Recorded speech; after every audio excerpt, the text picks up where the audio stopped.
ഫിലിമി പ്രസിലേക്ക് എല്ലാവർക്കും സ്വാഗതം.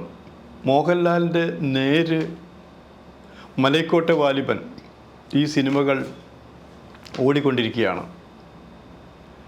ഈ രണ്ട് സിനിമകളും രണ്ട് തലങ്ങളിലാണ്. പറഞ്ഞു വരുന്നതല്ല, ഇത്രയും വർഷമായി മലയാള സിനിമയിൽ നിൽക്കുന്നൊരു നടൻ, മലയാള ഭാഷയ്ക്കൊപ്പം വിവിധ ഭാഷകളിൽ അഭിനയിച്ച് പേരെടുത്ത നടൻ, ഒപ്പം അതിന് മുന്നിലോ മമ്മൂട്ടി തുടങ്ങിയവരുണ്ടെന്ന് ആലോചിക്കണം. ഇപ്പോൾ മമ്മൂട്ടിയും മോഹൻലാലും വർഷങ്ങളായി പരാജയങ്ങളില്ലാതെ വിജയശ്രീ ലാളിതരായി സിനിമാ രംഗത്ത് തുടരുന്നവരാണ്.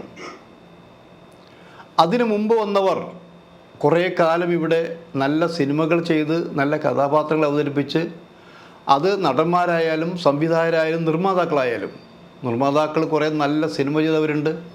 അവരുടെ പേരിലാണ് സിനിമ അറിയപ്പെട്ടത്, അവരുടെ ബാനറിൻ്റെ പേരിലാണ് അറിയപ്പെട്ടത്, സംവിധായകൻ്റെ പേരിൽ അറിയപ്പെട്ട സിനിമകളുണ്ട്. പിന്നീട് ഇടയ്ക്ക്, അതായത് മമ്മൂട്ടി മോഹൻലാലിൻ്റെ ഒരു കാലഘട്ടം വന്നതിന് ശേഷമാണ് പിന്നെ നടന്മാരുടെ പേരിൽ സിനിമ അറിയപ്പെട്ടതെന്ന് ആലോചിക്കണം. അതുവരെ സംവിധായകരുടെ പേരിലാണ് സിനിമ അറിയപ്പെട്ടതെന്ന് ആലോചിക്കണം.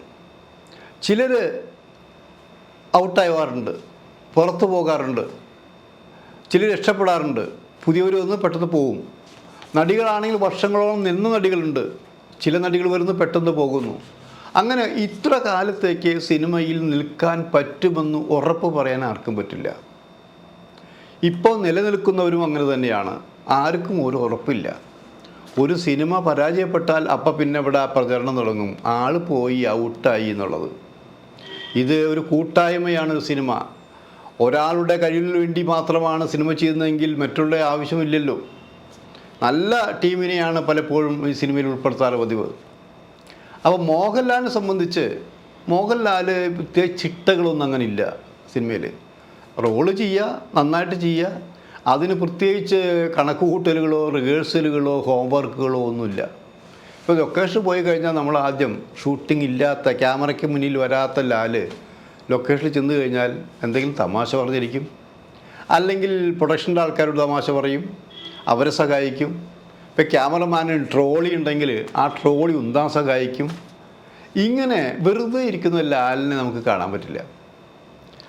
അത് കഴിഞ്ഞ് നേരെ അസിസ്റ്റൻ്റ് ഡയറക്ടർ വന്നിട്ട് ലാരട്ടാ സീനുണ്ടെന്ന് പറഞ്ഞ് വിളിക്കുമ്പോൾ ഓക്കെ എന്ന് പറഞ്ഞ് പോകും. അവിടെ ചെയ്യേണ്ട സീൻ എന്ന് പറഞ്ഞാൽ നല്ല ദുഃഖകരമായ സീനായിരിക്കും ചിലപ്പോൾ. അത് നേരെ പോയി സ്ക്രിപ്റ്റ് വായിച്ച് നോക്കി കേട്ട് പിന്നെ അതിൽ തന്നെ മുഴുകുന്ന ലാലാണെന്ന് ആലോചിക്കട്ടെ. എങ്ങനെ ഇത് പറ്റുന്നു? ഒരു ഹോംവർക്കില്ല ലാലിനെ സംബന്ധിച്ച്. അങ്ങനെ ഒരു നിമിഷ കവി എന്ന് പറയുന്ന പോലെ നിമിഷങ്ങൾ കൊണ്ടാണ് ഈ കഥാപാത്രങ്ങൾ ആയി മാറുന്നതെന്ന് ആലോചിക്കണം. അങ്ങനെ അഭിനയിച്ചു കൊണ്ടിരിക്കെ ലാലിന് ഇതൊന്നും വേണ്ട, സിനിമാവിനെയും മതിയാക്കാമെന്നൊരു തോന്നലുണ്ടായി. അത് ഹിമാലയത്തിൽ പോയി അവിടെ തപസ് ചെയ്ത് നാട്ടിലേക്ക് തിരിച്ചു വരാതൊരു സന്യാസിയായി ജീവിക്കാമെന്നൊരു മോഹമുണ്ടായി. അന്നൊരു പത്മരാജൻ്റെ സിനിമയിൽ അഭിനയിച്ചുകൊണ്ടിരുന്ന കാലഘട്ടത്തിലാണ് ആലോചിക്കുന്നത്. അപ്പം ഇക്കാര്യം പറഞ്ഞാൽ പത്മരാജൻ യാത്ര ഇഷ്ടമാണ്, പത്മരാജന് സമ്മതിച്ചു. പക്ഷേ പത്മരാജൻ സമ്മതിച്ചെങ്കിലും ലാലിൻ്റെ മനസ്സിലിരി പറഞ്ഞപ്പോൾ, അതായത് ഞാൻ തിരിച്ചു വരില്ല, ഞാൻ സന്യാസ ജീവിതം തുടരാനാണ് ആഗ്രഹിക്കുന്നത് എന്ന് പറഞ്ഞപ്പോൾ പത്മരാജൻ നിരുത്സാഹപ്പെടുത്തി. അങ്ങനെ ആ യാത്ര ക്യാൻസൽ ചെയ്യുന്നതായിരിക്കണം. പിന്നീട് വിവാഹത്തിൻ്റെ സമയമായി, വിവാഹം കഴിക്കാമെന്ന് തീരുമാനിച്ചു. അത് കഴിഞ്ഞു. പിന്നെ കുടുംബജീവിതം സജീവമായി. ആ തിരക്കിനിടയിൽ സിനിമയുടെ തിരക്കും വർദ്ധിച്ചു. മൊത്തം ജീവിതത്തിൽ തിരക്കായി ആലോചിക്കണം. ഈ തിരക്കുകൾക്കിടയിലാണ് അഭിനയിക്കുന്നിടയിൽ പരിക്കുകൾ പറ്റി ചികിത്സ നേടേണ്ടി വന്നു. ചികിത്സയ്ക്കായി കുറേ നാളുകൾ ആയുർവേദ ആശുപത്രിയിലായി കിടന്നു. അങ്ങനെ ജീവിതത്തിൽ പല പല കഷ്ടനഷ്ടങ്ങളും വിജയങ്ങളും ഒരുപോലെ കൊണ്ടു നടന്ന ആഘോഷിച്ച നടനാണ് മോഹൻലാൽ എന്നാലോചിക്കണം. മോഹൻലാലിനെ സംബന്ധിച്ച് ഇപ്പോൾ സിനിമ ഇറങ്ങുമ്പോൾ ഈ സിനിമ വിജയിക്കുമോ എന്ന് ചോദിച്ചാൽ, പ്രേക്ഷകർ കണ്ടാൽ വിജയിക്കും. ഞാൻ എൻ്റെ ജോലി ചെയ്തിട്ടുണ്ട്, സംവിധായകൻ അയാളുടെ ജോലി ചെയ്തിട്ടുണ്ട്, സിനിമയിലെ ഓരോരുത്തരും അവരുടെ ജോലി ഭംഗിയായി ചെയ്തിട്ടുണ്ട്. ഒരു സിനിമ പരാജയപ്പെട്ടെങ്കിൽ അതിന് കാരണം പ്രേക്ഷകർ മാത്രമാണ് എന്ന് പറയാൻ ഒരു മടിയും ലാലിനില്ല. അതൊരർത്ഥം ശരിയാണ്. നമ്മളെല്ലാത്തരം സിനിമകളും കാണണം. അച്ചിട്ട വാർത്ത പോലെ ഒരേ ടൈപ്പ് സിനിമകൾ മാത്രം കണ്ടിട്ടും കാര്യമില്ല. ചില സിനിമ പരീക്ഷണങ്ങളാകാം, ചിലത് നമ്മുടെ ചിന്താധാരയ്ക്ക് അപ്പുറമായിരിക്കാം, ചിലത് രാഷ്ട്രീയ സിനിമകളായിരിക്കാം, അങ്ങനെ പലതരത്തിലുണ്ടായിരിക്കാം. അങ്ങനെ പല പല സിനിമകളിൽ ലാൽ അഭിനയിച്ചിട്ടുണ്ട്. എന്നാൽ കഴിഞ്ഞ വർഷം പലരും ലാലേട്ടൻ്റെ പോക്ക് ശരിയായ രീതിയിലാണോ? കാരണം പടങ്ങളൊന്നും വിചാരിച്ചതിൽ ഏൽക്കുന്നില്ലല്ലോ. എന്തു പറ്റി? അത് ആ താടി വന്നതിന് ശേഷമാണ് മുഖത്തെ എക്സ്പ്രഷൻസ് ശരിക്കും പ്രേക്ഷകർക്ക് അനുഭവിക്കാൻ കഴിയാതെ പോകുന്നത്. ലാലെന്ന് പറഞ്ഞാൽ മുഖത്തെ ചില കുസൃതികൾ, ദേഷ്യം, സങ്കടം, ഇതെല്ലാം ആ ഫേസിലും കണ്ണുകളിൽ നിഴലിക്കുന്നതാണത്. അതിനൊരു മൈനസ് പോയിൻ്റ് ഈ താടി വന്നതിന് ശേഷമില്ലേ എന്ന് പലരും കേട്ടിട്ടുണ്ട്. അപ്പോൾ അതൊന്നുമല്ല കാര്യം. കാരണം എന്നറിയാം, ചില സിനിമകൾ ഈ വിധി എങ്ങനെയാണ്. അപ്പോൾ താടി വെച്ച് തന്നെയാണല്ലോ ലാൽ നേരെ അഭിനയിച്ചതിപ്പോൾ. നേരെ ഈ കഴിഞ്ഞ 23 അവസാനം റിലീസ് ചെയ്ത സിനിമയാണത്. അത് ഒരു പബ്ലിസിറ്റി അധികം ഉണ്ടായിട്ടില്ല, ഒരു വിചാരണ ഉണ്ടായിട്ടില്ല. ആ പടം നേരെ തിയേറ്ററിൽ വന്നു. അത് പ്രേക്ഷകരങ്ങട് ഏറ്റെടുത്തില്ലേ. ഏറ്റെടുക്കുക എന്ന് പറഞ്ഞാൽ ഇത്ര പെട്ടെന്ന് ലാലിൻ്റെ സിനിമകൾ പരാജയപ്പെട്ട് കൊണ്ടിരുന്നൊരവസരത്തിൽ പിന്നെ വന്ന സിനിമകൾ കാണണ്ട എന്നല്ല പ്രേക്ഷകർ തീരുമാനിച്ചത്. പക്ഷെ അതിന് പ്രചരണം, ഈ സിനിമ നിർബന്ധമായും കാണണം. കാരണം ഇതൊരു മുറിയിൽ, ഒരു കോടതി മുറിക്കുള്ളിൽ 90% നടക്കുന്ന സിനിമയാണെന്ന് ആലോചിക്കണം. അപ്പോൾ ആ സിനിമയുടെ പ്രത്യേകത എന്താണെന്ന് അറിഞ്ഞിരിക്കണം. അങ്ങനെയാണ് പ്രേക്ഷകർ ആ സിനിമ കണ്ട് ആസ്വദിച്ചത്, പല പ്രാവശ്യം കണ്ടതെന്ന് ആലോചിക്കണം. ഇപ്പോൾ ഇതാ രണ്ടാമത് ഈ 24 ജനുവരി അവസാനവും പുതിയ സിനിമ റിലീസ് ചെയ്തു. ആ സിനിമ വാലിബനൊരു ക്ലാസിക് സിനിമ തന്നെയായി മാറിയെന്ന് ആലോചിക്കണം. അതിൽ അഭിപ്രായ വ്യത്യാസം ഉണ്ടായിരിക്കാം.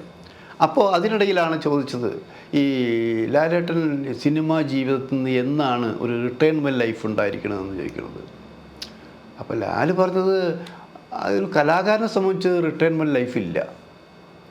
ഗവൺമെൻറ് ഉദ്യോഗസ്ഥനാണെങ്കിൽ അയാൾക്ക് ഇത്ര വയസ്സ് വരെ ജോലി ചെയ്യാം, ആരോഗ്യമുണ്ടെങ്കിൽ, ജീവിച്ചിരിക്കുന്നുണ്ടെങ്കിൽ.